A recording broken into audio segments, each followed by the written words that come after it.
vedare tinokuchingamidzai zvekare kune chimwe chirongwa pano paZim Facebook Secrets and Confessions. Tadzoka zvekare nemamwe mamessages. Regedzai tibva tapinda mumamessages edu atadzoka takakubatirai. Message yedu yekutanga yakamira sekudai so. Hanzi, hello Mkomanashi, hope you are good. Kindly hide my number. Ndauyawo my story. I am a 31-year-old woman and I recently got married this year, but it was not easy. Kuti ndiite married, it took a long struggle of prayers and kufamba. Hapana kumaprofita kwandisina kuenda. My problem is that ambuya vangu amai vababa vanoroya zvikuru, and my mother and Bankuru's family mukoma wa baba, they all know this. So everywhere we go, my sisters wekwa Bankuru and my mom and I tinogara tichizvibata. Baba vangu very in denial, so it's hard for him to fully accept it. But over the years, he lost everything. And pavakazofamba vakanzi ndimai venyu, but he has so much love for amai vavo. Despite that, vanoti vakawana time vanogara vachienda kumusha chero vasina mari. According mukufamba zvinonzi vakagadzirwa to an extent yekuti all he thinks is amai vavo. Ambuya vangu muroi mukuru, and her own daughters 3 anatete vangu are all single. Vamwe tete vadiki never had the chance to get married. She's now 45 and vakanaka zvekuti avashoreke. And vamwe 2 vakasiwa nevarume. The problem is vane zvikwambo zvavo nenyoka yavo inorara nevasikana vavo zvinoita kuti vasapinda kana kugara mumusha. And now vakuzvisairira kwatiri vazukuru, both men and female. My cousin brothers, vana vababa mukuru, mukoma wa baba, are all not married. Mumwe avane 36. Because of this, and my cousin sisters, Bankuru's daughter had to get married through kufamba nekubatsirwa. Chakunetsa now is recently I have been dreaming of snakes attacking me, and ndikafambawo zvinonzi ndimbuya vako, zvinhu zvavo zvinonzi zvawandisa, and she is looking for munhu wekusiyira because she is now very old, 68, and is afraid kuti zvosara nani. I got married late at 31, but through God's grace. I used to date, but munhu aiti tavimbisana zvobva zvangopera. Dambudziko randinaro is mbereko. Ndikafamba zvinonzi ndimbuya vada kuti ndinyadzise, ende ndobva ndarambwa. I have been praying kunwa miteuro yakasiyana siyana. The day before my lobola, ndakanzwa mumwe mudumbu wekuti I could not understand zvakaitika, of which ndakanga ndambofamba ndikaudzwa kunzi ndozvichaitika ndichabva ndasungwa chibereko. My grandma knew my lobola day before anyone had told her. How she found out handizivi. Zvinonzi vane zvinhu zvavo pamba pedu in Harare zvinovaudza zvese zvatinoronga. Pamba pedu panogona kungouya kiti in brackets mabonga zvekuti kuma 1 am then kiti dziya dzobva dzatanga kuchema. Tine huku road runner yedu, but hadzi acte sekunge ihuku, asi dzinongouya manheru chete, and sometimes dzimwe dzinotozvarira ipapo. On my lobola day, because of mudumbu wandakanzwa ipapo, we prayed na amai vangu, and I drank warm water in a cold zvikaita nani. Amai vangu vakasungwa chibereko, and the last born died through birth. She tried for years to have some kids, but no avail. Ambuya vangu has never liked my mother because she refused to join her pakuroyi hwavo. Amai vangu, when she was newly married, she dreamt of my grandmother coming in her room to pick her up kuti handei. And when she woke up, it was 12 midnight. The following morning, ambuya vangu vanga vonyara kutarisa amai vangu mumaziso. So ambuya vangu munhu ane bitterness over my mother. And one day, when I was only 9 years old and was kumusha kwamurewa kwa ambuya, I heard her telling a friend kuti tichaona kuti vana ava vanochengetwa nani kana vabereki vavo vafa. I was a child back then, but I could not clearly understand. But I remember telling my mom zvainge zvaitika. Issue is ndirikunze in Europe with my husband, and I am now scared of not having a child. Recently, hope idzi dzenyoka dzanyanya, plus ndiri munhu ane chipo chehope. I am able to dream or zvinenge zvichiitika mukupenyu hwangu. One time I dreamt of ambuya vangu vachinditorera mazai ainge ari mucrate, and she hid them mugomba ndobva vamafushira, ende kuhope ndaita kunge ndakawanda ndichiona zvese izvi. So I ended up going gona paya and took 4 eggs from the crate vasingazvione. Pandakafambawo ndikanzi mazai chipo chevana. Those days I was only 18 years, but I didn't understand. Ndiri kukumbirawo rubatsiro to anyone who knows what I can do. I desperately need a child. I'll be listening to any advices you will give to me. Thank you. Hey vedare, ndo message iyo yandakatumidzirwa ichibva kuna vanzvadzi vedu. Please ngatizame kuti tinge tichitaura navo vanzvadzi vedu ava mucomment section. Zvakangoma hazvo vedu horoika horikwa kumana horiko kana usati wakambosangana nazvo unokwanisa kuti chinonzi horoi hakuna, but horoi horiko. Rekidzai tibva taenda panyedu inotevera. Nyedu inotevera yakamira sekudai. Hanzi makoma makadii nedare renyu. Brother Nash, ini yangu haisi confession asi Brother Nash ini ndatambura. Hanzi mbudzi kuzvarira hunzi itandirwe imbwa. Iniwo Brother Nash ndakudawo soulmate yangu ndakamborora for 9 years and desperate. Now it's been 3.5 years brother. Ndinongoti ndikaitawo izvozvo online dating, ndinongotaura nemunhu tichiwirirana kwenguva pfupi zvongobva zvaperera pafoni ndisati ndamboonana nemunhu wacho, kana kuri kuti zvishua rudo ruchiriko. Me calling you my soulmate, where are you? Ndine 35 makore with 2 lovely handsome boys. Kana ariko ane makore kubva pa18 kusvika pa25 around KZN province. And mwana kana asina mwana uye achitya Mwari achivimba mukuzvishandira, please Brother Nash mupewo namba dzangu kana iye mumupawo namba dzangu, uye wacho uchauya kwamuri kana kuri kuti zvishua andifarirawo kunge ari HIV negative. Asi kune vaya vanhu vari pakunetsana nevanhu vavo, kana surukaiwo ndoda asina wake sezvo sudurukaiwo inini ndinoda asina wake sezvo inini ndisina. Gadzirisa nai newako nekuti kana neniwo ndine anguwo maproblems. Ndatenda mukoma Nashi, musazoyanikawo namba dzangu pachena. Vedare ndo message iyo yandakatumidzirwa ichibva kuna mukoma vedu. Please ngatizame kuti tinge tichitaura navo mukoma vedu ava mucomment section pakaipa. So kana uri single and searching, you can come to my inbox and then I will try to share your own phone numbers with our dear brother. Rekidzai tibva taenda panyedu inotevera. Nyedu inotevera yakamira sekudai. Hanzi makadi zvenyu mukoma, ndinokumbirawo kuti munge muchindiposterawo nyaya yangu. Inini ndiri mukadzi ane makore 36 years nekuberekwa. Ndinogarawo muSouth Africa. Ndakauya muSouth Africa mainge muri mugore ra2015 January. Ndikatanga kushanda stay in. After 7 months ndo pandikazotanga kugara ndega. Ndainge ndava kushanda kurestaurant. Gore racho rakazotevera ndakatanga kushare nemumwe musikana who was introduced to me by my brother's friend. I felt like I did not need anyone in my room, but the guy akakumbira akati please garawo naye. Ndakazogara nemusikana iyeye, asi vanhu vepamba paaigara vaindiudza kuti iwe unomboziva here kuti munhu waunogara naye ane zimoyo rakashata zvekuti chero munhu anouraya. Iniwo ndakangoti handina basa naye, ini I can do my things and she can do her own, I don't care. Ndakazoti ndava kuda kuenda kumusha muna August. There was that lady akambogara pandaiita stay in, ainge auya kuma off days. Mukadzi uyu akati aikwanisa kunditsvakira track rinotakura zvinhu zvangu kuenda kuHarare, pamwe nekudhindisa passport yangu kune waaiti ihama yake. Asi vachidanana vaingoita iya yekuti sekuru murume muzukuru mukadzi. Truck driver uye akazotora zvinhu zvangu nepassport yangu nemari yaikwana iyo kuita 1600. Akagara nezvinhu zvangu kusvika nguva yaiti anoenda nazvo kuZimu yadarika. Ndikamubvunza ainge ava kutondituka kusvika ndazonetsana nemunhu akandirefera to that tracker.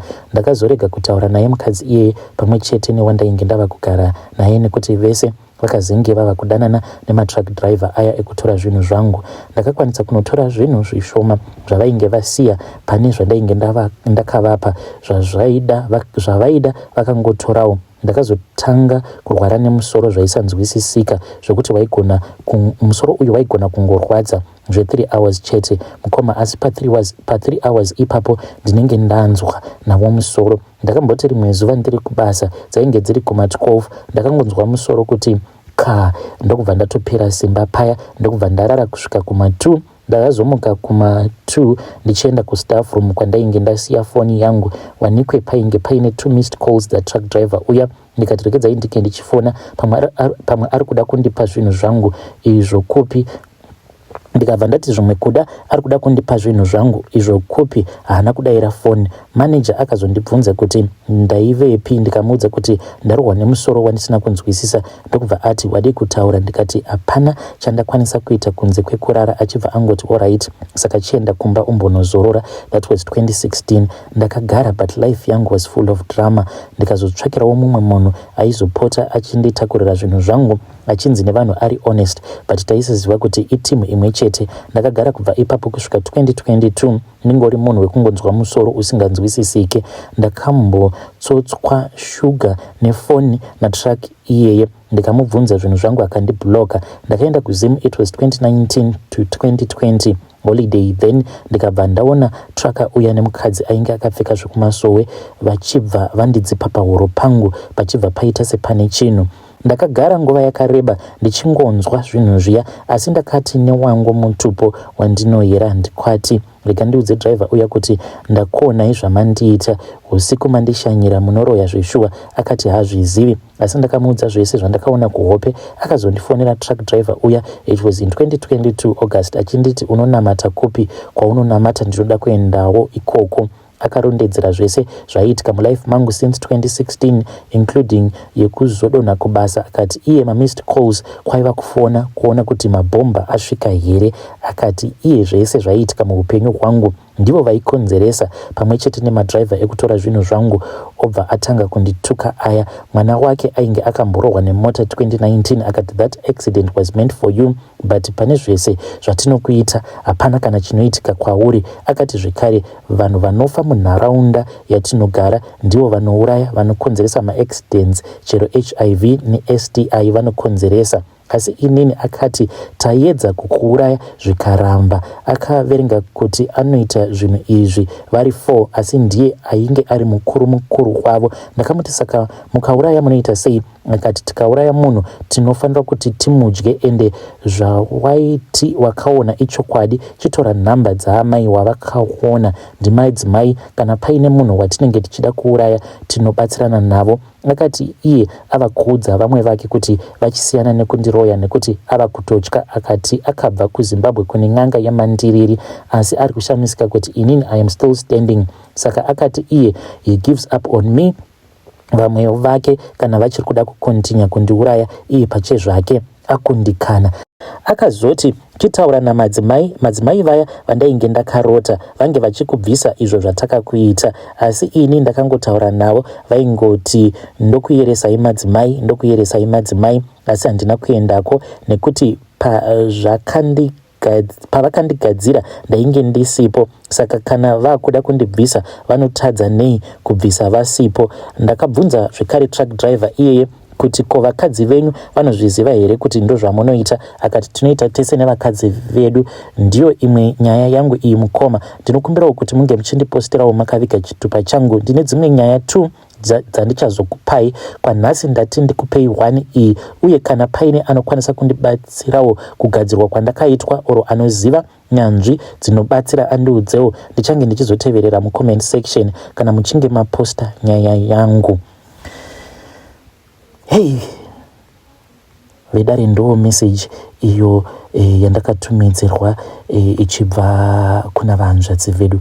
Zvakangoma hazvo vedu we. Strange things indeed they do happen in this world. Aiwa, we are waiting for another story. Please uyai vahanzvadzi, tell us mati mune dzimwe nyaya dzamuri kuda kutiudza. Uyai you can come again and tell us. Hanzi truck driver uyu anoitawo zvekuroya. Yo, pakaipa hanzi basa rake ndere kuuraya vanhu nemaSTI neHIV. Apa hanzi anoshandidzana nevamwe madzimai. Ndipo paya pekuti unenge waenda kuya uchiti kune vamwe madzimai woenda kuya izvo munhu akatori pamission mission yekuroya nekuuraya vanhu.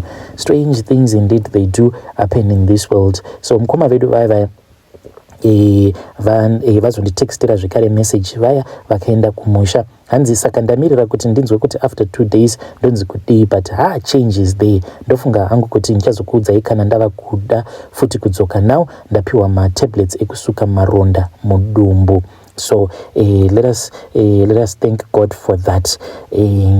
Ngatitaureni zvayo nyaya iyi mucomment section. Kana muine matestimony enyu amunenge muinawo, please feel free to come with them ku inbox kwangu, then I will share. Ndeni pane imwe nyaya iyo yandakatumidzirwa ichibva kuna vanzvadzi vedu. Hanzi makadi zvenyu mukoma, ndinokumbirawo kuti munge muchindiposterawo nyaya yangu makavikawo chitupa changu. Ndinodawo kuziva mukoma, honestly ndoda kuziva. Inini ndiri mudzimai uye zvekare ndine makore 21 years ekuberekwa. Handisati ndakambopinda mumarriage, but chinondinetsa mukoma ndechekuti ndinoti kana ndikatanga kudanana nemukomana wandinenge ndichidanana naye sezvakaitika a couple of days ago. Ndine umwe mukomana uyo wandakatanga kudanana naye, takasanganawo social media ipapapa ndokubva tachitanga kufambidzana paya. But what surprised me was that akabva achizondifonera mukoma, akandifonera achindituka apa ndakarwadziwa because weekend yacho ndainge ndichitofanira kutoti ndinge ndichienda kumba kwake. Ndakabva ndamubvunza kuti naiweko uri kumbonditukireiko? Akabva ati ndingatadza neiko kutuka nekuti uri bhishu iwewe. Ndikati ko ndagoita bhishu pakai? Akabva anditi iwewe uri bhishu because wakandinyepera kuti una munhu wauri kufambidzana naye, yet iwe utori nemurume uye zvekare une vana vaviri. Iko zvinozvi ndatobva mukutofonerwa nemurume wako achindiudza kuti kana ndikaramba ndichidanana newe kana ndikazopondewa inenge yava yekwangu iyoyo. So ndakabva ndati iwe munhu upi wauri kutaura naye iye ari kuti murume wangu, because inini I have never been married, ndichitori musikana chaiye. Akabva ati it is fine, mira ndinge ndichikuforwardira mamessages acho. But to my surprise munhu akabva azongoramba ari zi, ndokuramba ari zi. Ndikabva ndachizomuti naiwe ko zvandichiri ndakamirira zvawandiudza kuti uchandiforwardira mamessages acho. Ndokubva azoti kwandiri iwe mamessages acho handichamaoni. Ndikati chindipaka nhamba dzacho kana wati munhu uyu atokufonera nefoni yake directly, not pa WhatsApp. Mukoma akabva ati zvekare handisi kumaona mafone numbers acho. Mafone numbers acho ari kuita sekunge adilitika. Saka ndakabva ndamutuka ndikabva ndati iwewe hauna kutombokwana, ndokubva ndamubloka paya. But after the fact mukoma ndo pandakabva ndagara pasi ndikabva ndati no man, zvinhu izvi zvakamboitika before pandainge ndichiri ne16 years. Ndinomwe mukomana wandakambodanana naye azouya akabva andinokera pawindow pangu. Ndikabva ndati iwe ko zvivindi zvako ko ukabatwa nababa vangu? Akabva ati ndatadza kurara. Ndikabva ndati ko why is it uri kuti watadza kurara? Ndokubva azoti kwandiri iwe it is because pane munhu andifonera akandiudza kuti iwewe uri mudzimai wake, saka anditi ndinge ndichiuya kwauri ndichikuudza kuti handichakudi, otherwise ndinobva ndafa kana ndikaramba ndichidanana newe. So mukomana acho ndiyo nyaya yangu iyi yandinayo. Handizivi kuti zvinombokonzerwa nei, uye zvekare mukufamba ndinofarirawo zvekuenda kumasowe. Ndakatombonongedzerwa nevamwe madzibaba vakabva vati imi madzimai munoroya imi. Ndikabva ndati chindibatsiraika kana mati munoroya. Saka vakabva vati kuti ndinge ndichikubatsirai hunge mabvuma kuti munoroya. Ndikati ini handingabvumi kuti ndinoroya inini ndisina zvandinoona kana kuti zvinoitika pandiri zvinoratidza kuti ndinoroya. Vakabva vati saka muchiri kuda zvekuroya. Vakabva vatoramwa madzibaba vaya. So mukoma ndodawo kuti mhuri yeZimbabwe inge ichindibatsira. I am living a lonely life. Vedare ndo message iyo yandakatumidzirwa ichibva kuna vanzvadzi vedu. Please ngatizamei kuti tinge tichitaura navo vanzvadzi vedu ava mucomment section. Zvakangooma hazvo vedu we. Hanzi phone call yacho yakabva yadisappear mufoni. Strange things indeed they do happen in this world. Kana usati wakambosangana nazvo unokwanisa kuti ndezvekunyepa.